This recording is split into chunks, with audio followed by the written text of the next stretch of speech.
Is a photo of what your organization does enough to get people's attention? Will it touch them on an emotional level? This week, we're looking at how to do that, plus how a grainy photo has been helping the second in line to the British royal throne, and how French politicians are helping to remove confusion and build connections with the French public as they go through their elections. Oh, and I need your help too, to help me get across what you need from the tech sector.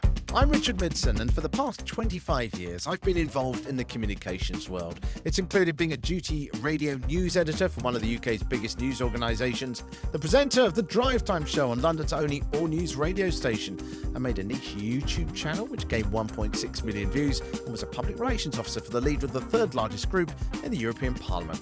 I've always been fascinated by how you communicate and build connections with big groups of people, and I now talk about it and make this podcast too.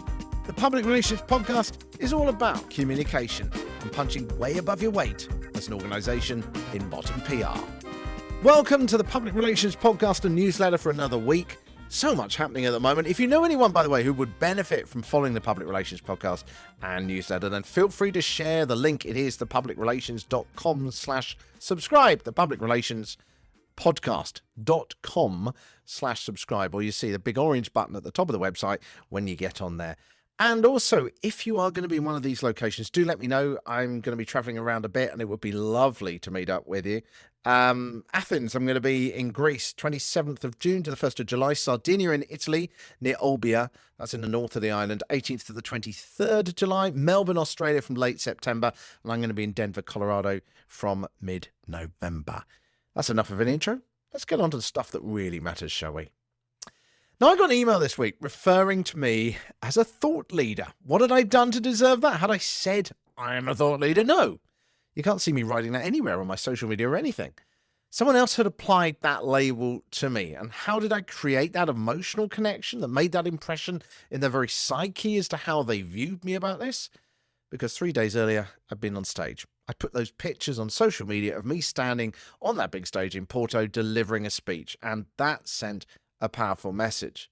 After putting up just a handful of those pictures, in fact, people started reaching out to me from tech and from the PR space. In fact, I had a bunch of people reach out to me that I hadn't spoken to in years that sort of came out of the woodwork, and it's fantastic to talk to them again. Hadn't written any article. All I'd done was put out the pictures. Now, we know that pictures speak louder than words. We all know that.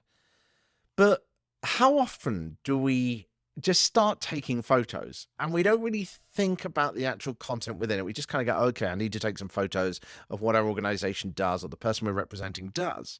How often do we actually think about what it's saying within it?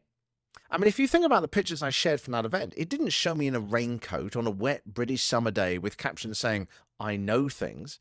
Instead, in the image, there was a huge screen behind me. So it says big event. You can see that instantly. The angle of the photo is upward. Now, that's only going to happen if the stage is big and high up as well for a big audience. And also you can see that I'm wearing an expensive head-fitting microphone as well. This isn't a small PA system. I wasn't holding some cheap microphone. Even the choice of clothing was kind of deliberate to fit in with the tech space, but not to look too casual, not like a bedroom coder. Although I probably do need to lose a bit of weight, actually, to make it look even better. But the point is, it's not the photo that matters, but what's in it. You know, just as fashion speaks through its color and the design, so too does a photo in any situation. Its message is louder and clearer than any words we could possibly say.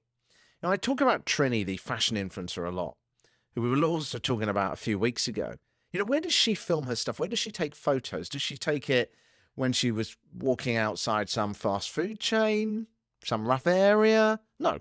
She does it in a nice bathroom or on a nice street with pretty painted coloured doors, or at an Indian wedding, or in Venice. She doesn't make a big point about these things. She doesn't go, look at this colour of this door, or look at the fact I'm in Venice. Isn't it amazing? Aren't I wonderful? They're in the background. But because they're in the background, they're still sending a powerful message because they're providing context to the photo, to the image, or to the video. You know, Trini built her brand because people love her personality. She didn't have to say her organization's brand is friendly and playful. What she had to do was to show it. She had to demonstrate it. The fashion and the makeup that she sells came second. And yet by making those secondary, by making those the context around what she said and by her demonstrating her personality, they actually became number one. And that's why she's so successful now. So the first point here today, in terms of building connections for this, is what are you trying to say about your organization? A good way to look at this is to think of an organization that already is seen as doing what you want your organization to be seen as. Now, ask yourself then, if you think of this right now as you're listening to this podcast, ask yourself why you came to that conclusion. What did they do that made you see them that way? Is it something about the way they talk, some particular event they had, or something about the branding? What was it that made you, in your gut, come to that conclusion? And then you want to ask yourself, well, could you do those too, but with your own spin? What are the bits of that? It's a bit like with personal branding. If someone wants to come across as a pop singer, but they're a neuroscientist, there's no point putting out stuff about them being a neuroscientist all the time. They've got to show that they're a pop singer. That's a really blunt example. But the point is, it's about providing the evidence, demonstrating the evidence in what you're doing that shows who you are, that sends out that message. The second point is to show, don't tell. Why is it that so many internet marketers fail? It's because of that lack of authenticity, by overtelling. They tell people they're rich, they're successful. Well, why are they making these really cheap little adverts then? It's just too blatant. And when it comes to organizations, if we say we're environmental or we care about homeless people or something like that, it doesn't really count for anything until you start to show that you do. So, for example, if you're talking about the environment, a chart with a reduction in oil used in your generators this month is going to send a far more powerful message than you saying, we are an environmental company. The brand comes across not in what is said, but in the context or the scenario of the content that we're delivering. Let me give you another example. So you don't just stand up and say, we have the best widgets. You show people making them and playing with them. Or you show a child smashing them against a wall and not breaking them. Demonstrate, don't tell. And finally, I'm an absolute fan of trying to make things cheap and as easy as possible. How can we make this as inexpensive as possible? Well, one is that summer is coming in the Northern Hemisphere. In fact, it's officially the first day of summer on the 21st of June. The hashtag for that on Twitter, from what I understand, is hashtag first day of summer. Summer makes all photos look better, not just because of the lighting, but because summer lifts people's spirits as well. It's almost like spending hours trying to get the colours right on an advert. Well, summer in an image or video or whatever is going to lift people straight away. So to wrap all this up, with National Selfie Day coming up on the 21st of June, seems appropriate all this, doesn't it? People want to make their own conclusions and decide for themselves. Your brand isn't the story that you're telling, it's the context around what you're saying that actually speaks louder than the words. My second item today actually kind of keeps with that same theme, and it's how a grainy selfie is working for the second in line to the British throne. 4 days ago, some grainy pictures started to emerge on social media. I don't know whether you saw them, but he wasn't caught in some compromising position, quite the opposite. He was caught selling a homeless magazine on the streets of London, a magazine that helps to raise money for homeless people. And then selfies started to appear of him standing with homeless people and members of the public dressed in his big issue jacket, that's the name of the magazine, and holding the magazine itself.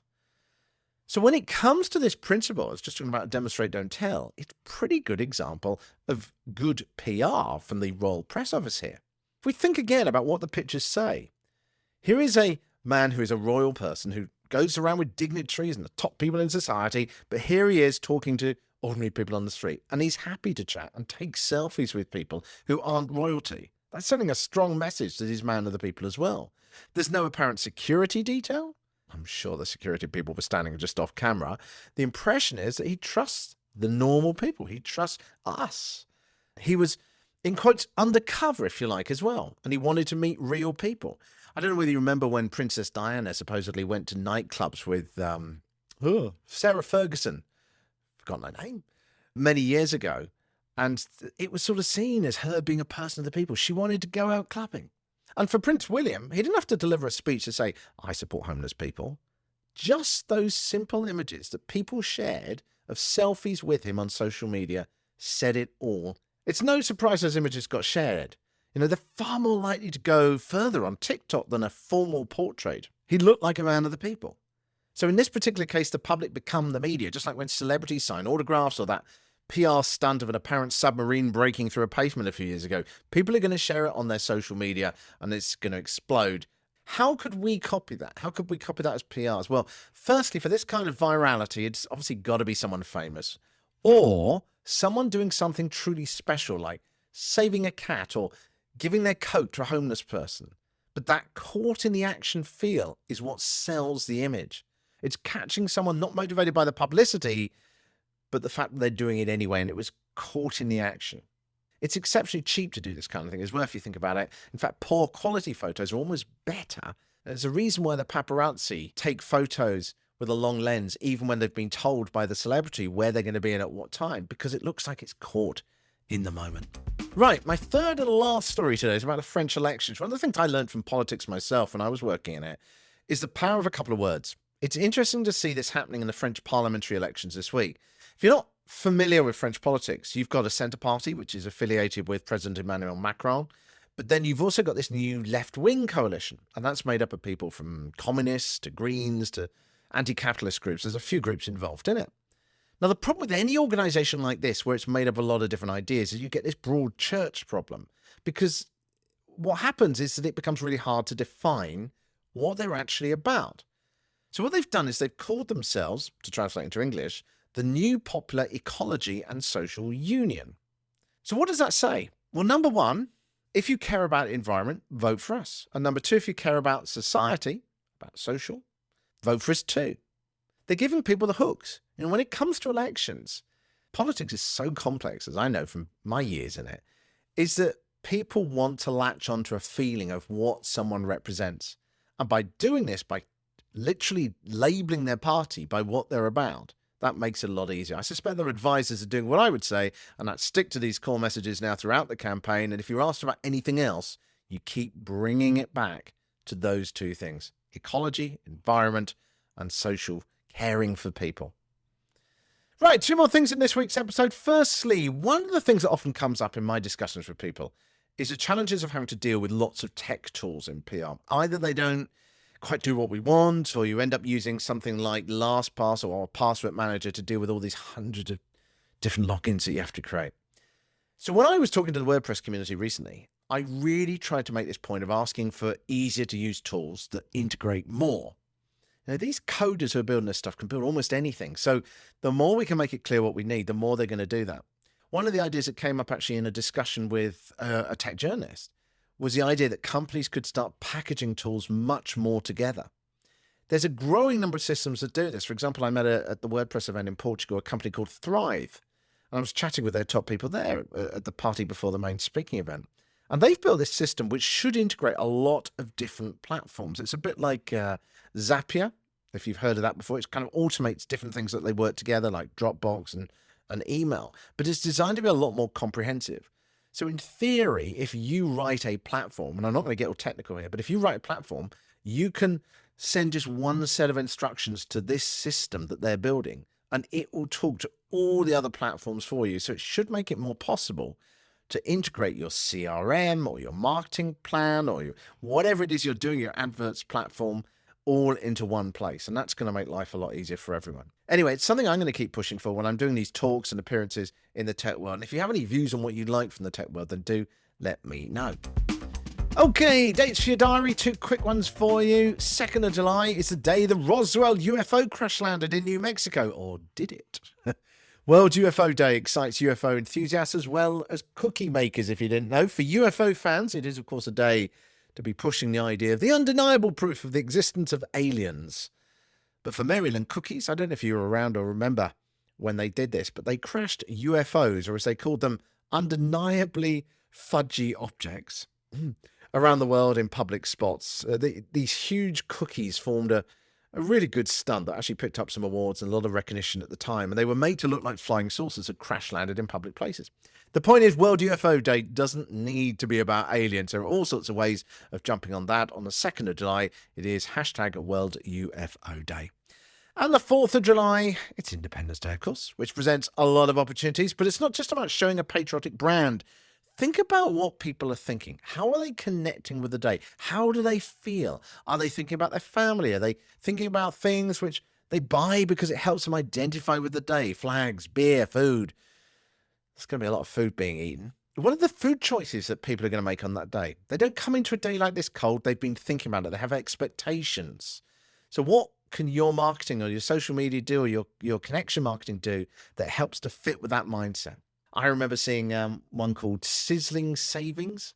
Well, it's because people are thinking about food that day. They're thinking about barbecues. They're thinking about being out there in the sunshine. So it all helps to connect with how people feel. Right, that's it for this week. Coming up next time, I actually haven't got a clue. What's in next week's show? Being completely honest with you, I've got some stuff coming up about high-end experiences, so luxury experiences like Wimbledon and luxury spas. There's also some stuff coming up about event promotion and building connections with people to get people in the door for event marketing. There's a whole load of other stuff coming up. I will keep you up to date on social media as it goes through the week. I'll have another episode coming up for you next week, and I will speak to you very soon. Have a fantastic week, by the way. I hope you're doing really well.